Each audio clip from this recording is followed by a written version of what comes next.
Welcome to Ammu cookings. ఏవో ఈ పొట్టిపిల్ల మధ్యాహ్నం లంచ్లోకి ఈ 5 గుడ్లతో స్పెషల్ ఎగ్ కర్రీ చేయవా అని అడిగాడండి మా బావ. మన ఛానల్ని చూస్తున్నవారు దయచేసి లైక్ చేసి సబ్స్క్రైబ్ చేయండి. నేనైతే ఆమ్లెట్ కర్రీని అయితే చేసేస్తున్నాను. చాలా సింపుల్గా టేస్ట్గా ఉంటుంది. ఒక గుడ్ను పలగొట్టి ఆమ్లెట్ లాగా వేసుకొని పక్కన పెట్టండి.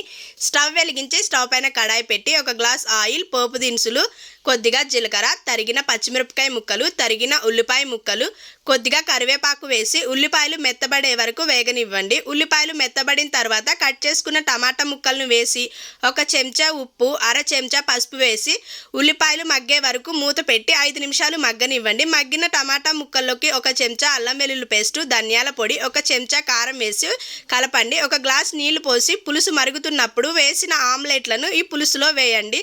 ఈ పులుసు అంతా ఆమ్లెట్లను పీల్చుకుంటుంది. అంతే, ఎగ్ కర్రీ అయితే సింపుల్. మీరైతే లైక్ చేసి సబ్స్క్రైబ్ చేయండి. Bye friends.